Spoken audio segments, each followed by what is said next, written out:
What's up, everybody? Welcome back to Smoke and Bear Outdoors, and in today's video we are going to Tennessee. So yeah, like he said, my brother, we're going to Tennessee, and we just got into the car. We're all packed up and we're ready to go. So we're probably gonna stop at like Kentucky or something. Okay, so we just made it to the place where the Kentucky Derby is. Churchill Downs. Churchill Downs. It's really cool looking. We've never been over here, so see you guys when we get inside.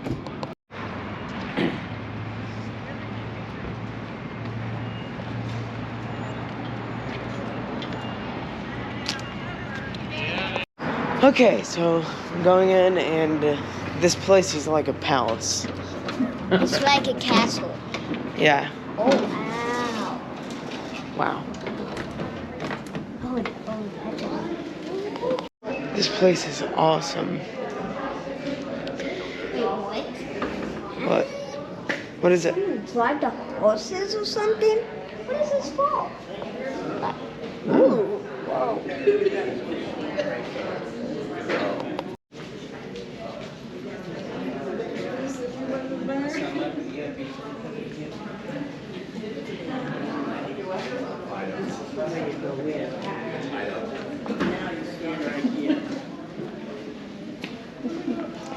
Isn't this cool? Yeah. Okay, so we just got checked in, and now we're gonna go through like a presentation of the history of this place, and all of those screens are like movie screens, so...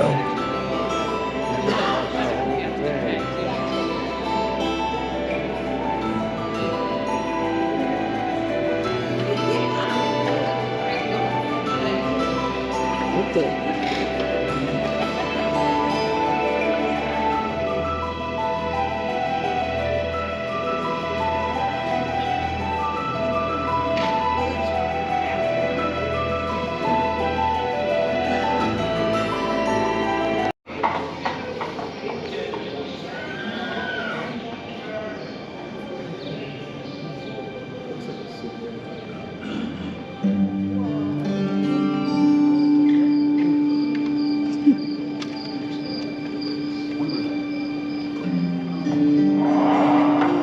What do you think about her? No, that's not complete.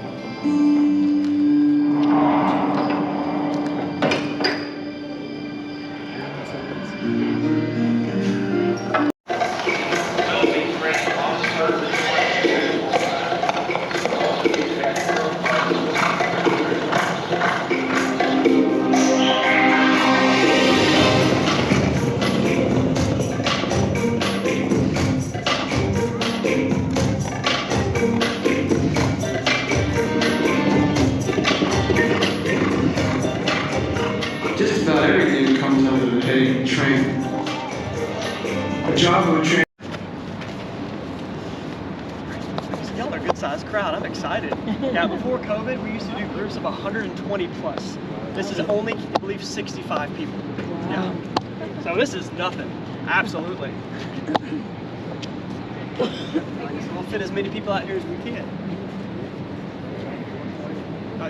Honestly, I'd be okay with that. I mean, hey, might as well. All right, like I said, once we get everybody out here. Now, everybody likes to ask, well, you know, we've heard about the Kentucky Derby, we've watched the Kentucky Derby, but what or where does it come from? Well, it actually dates back to England. In the early 1800s, there was a gentleman named Lord Derby, spelled the exact same way, but Lord Derby, and he had a friend named Lord Bunbury. Yes, I said it, Bunbury. And these two lords used to race their thoroughbreds together. They're 3-year-olds, for fun, for sport. And they realized, if we're gonna do this every year, might as well put a name on it. So let's have a match race. If your horse wins, we'll call it this. But if my horse wins, we'll call it that. Thank goodness Lord Darby won, because the running of the Kentucky Bunbury doesn't sound that good, in my opinion. But I digress. So they called this race in England the Epsom Derby. If you've ever seen My Fair Lady, Peaky Blinders, or on Netflix, The Crown, that special, then you've probably seen a tidbit of the Epsom Derby. So where did we get the Kentucky Derby? There was a gentleman named Colonel Meriwether Lewis Clark Jr. Say that name 5 times fast. He was the grandson of William Clark, the famous explorer that helped Thomas Jefferson with the Louisiana Purchase. This was his grandson. He had 2 uncles, 2 famous uncles, named John and Henry Churchill. See where I'm going with this? They went over to England in 1872. They fell in love with the Derby, and they brought that idea back to Kentucky. And on the Churchill family farm, they built the racetrack we know today. So downs is an old English term meaning flat, grassy area. And they used the term Churchill for the last name. Hence the term Churchill Downs. Now, before we go to the racetrack, I like to always give a tidbit about what kind of extravagance you're going to see on Derby Day. Ladies in really pretty hats, men dressed to the nines in suits, which is my go-to. I love it. I got 7 suits just for the Derby. I'm so excited. But there's one thing that people tend to forget on until they're here, and that's the betting. People love to bet here. But there's one thing that I like to bet on, and that's right behind me, the bourbon. I always win. I don't know if you noticed something, but I'm certified in bourbon, and I actually do mean that. I'm certified at 5 distilleries: Woodford Reserve, Angel's Envy, Heaven Hill, Maker's Mark, and Buffalo Trace. If you need a bourbon guy, I'm right here. Because, hear me out, I'm sure you've heard wine sommelier. My official title is bourbon executive. Ooh. So if you want allocated bourbon, or at least places to get, I'm not going anywhere. After the tour, I can help y'all out with that. But we're gonna go out to the racetrack. We're gonna. Oh, that sounds good.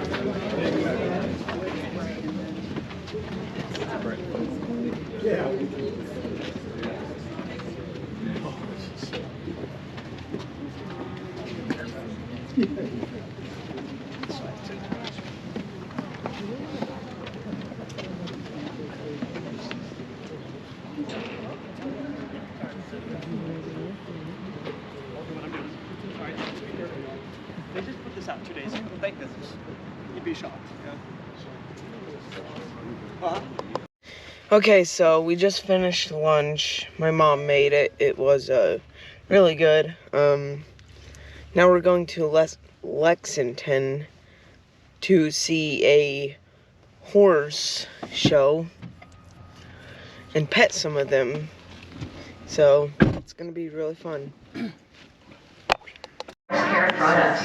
They've been delivering innovative horse care products since 1892. We're thankful to Absorbing for keeping our horses looking. And welcome to the Parade of Breeds here at the Kentucky Horse Park.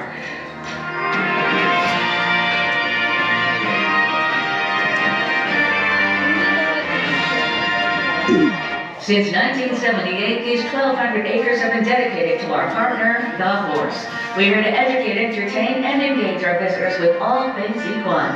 Before we start, just a couple of reminders that will make the parade more enjoyable for everybody.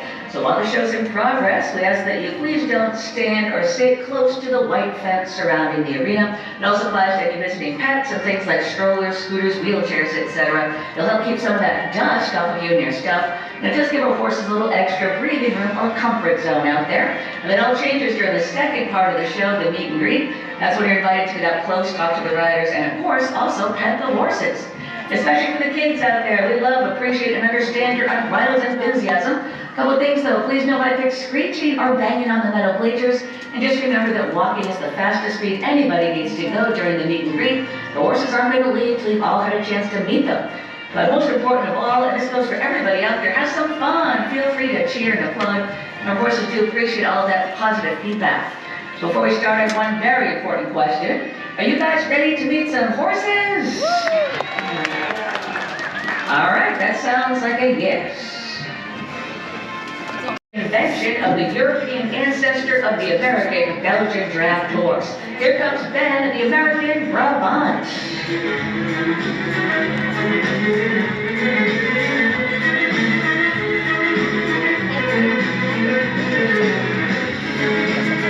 The American Brabant is a modern draft breed that was designed to bring back the qualities of the 17th century European Belgian draft horse. These stout and mighty steeds with thick coats and lots of feather around their feet, they played many roles while providing Europe and the United States with centuries of dependable horsepower, pulling heavy loads, plowing fields, and moving artillery during wartime. American farmers began importing Belgian draft horses from Europe in the mid-19th century, and they proved to be indispensable. However, in the early 20th century, the First World War pretty much shut down that equine pipeline. What happened is this created two distinct types of Belgian draft horses. In Europe, the breed continued to retain its original form. However, here in the United States, American Belgians were bred to be leaner, taller, and sleeker in appearance, with much less feather on their lower legs. In the 1960s, a group of breeders here in the U.S. wanted to revive these long-lost European characteristics, so once again, Belgians were imported into the United States and then carefully bred to produce a new version of the historic Belgian draft horse.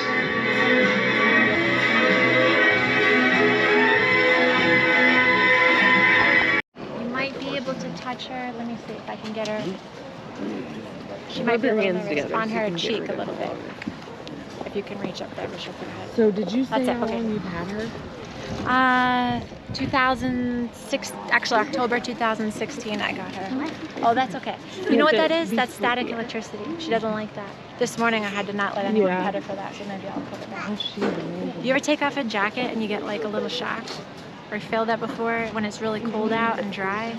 She gets worried about that because she doesn't understand why she feels that. She gets a little worried now with me because she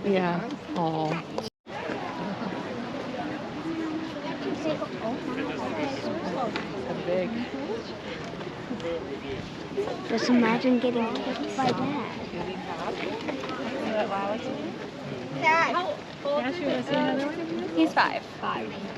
Dad. He's just saying hi. Okay, so Oh my Lord. so this is the world's largest. No, they're all the same size. No, that's the world's largest gas station. Yes. How many people are coming? World's largest gas I'm station. telling you, Bucky's. Is it? Yeah, Bucky's bomb. Bucky.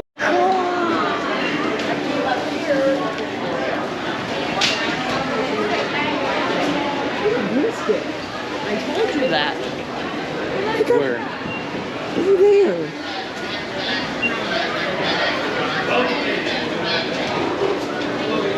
Oh look, there's a Busey's beef over there.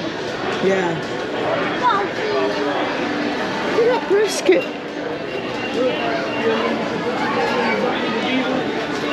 You guys want to try the popcorn?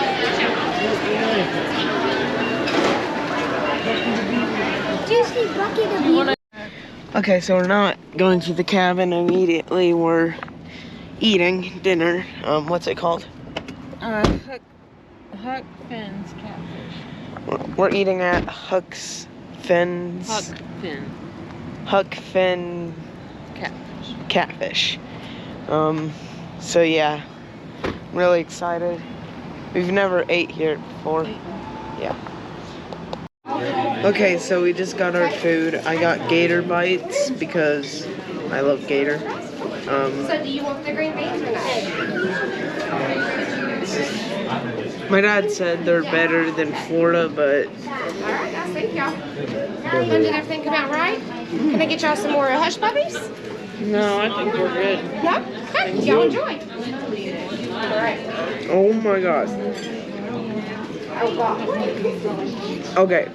Those are really good. They're tender. Wow. That is. Here, try my catfish. Okay, so what I have here is catfish. I don't really like catfish, but No? yeah. Like I said, I'm not that fond of catfish. Try a fry. Alright. Pretty good.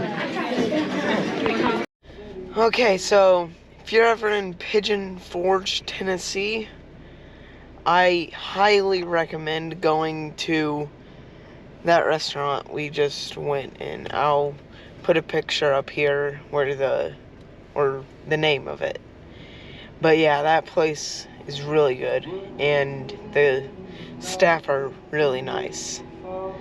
So now that we're done eating, I'll see you guys at the cabin. Okay, so we just made it to the cabin. It's alright. I mean, it's not as good as we thought it was. The view is definitely worse than the picture, so I think we got scammed. But I'm gonna show you around. You got a living room right here, which is kind of neat because you get a fireplace, and it looks like we might be able to use or make fires. We got a fish trophy thing. We got a gaming thing. 2 bedrooms. Bathroom. What's this? Ugh. Got an outdoor patio with a jacuzzi. And upstairs,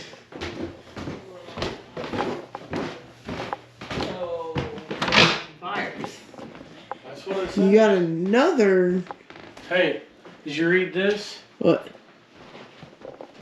No fires allowed. May through September. What month is it? October. What comes after? What's before October? September. So we can have a fire. Nice. And look here. But They like, even have an ash bucket. So, like, I'm not gonna lie with this buffet. So cute. we got another living room, and for some reason, it's kind of weird because the kitchen is upstairs. But I mean, yeah, it's fine. We got my dad's room. You can tell that we got scammed because the floor is starting to rip apart, but got another bathroom and an open room that nobody's using currently. So yeah, that's the house, and No, but I thought they had games here. I'll update you with any information that I get.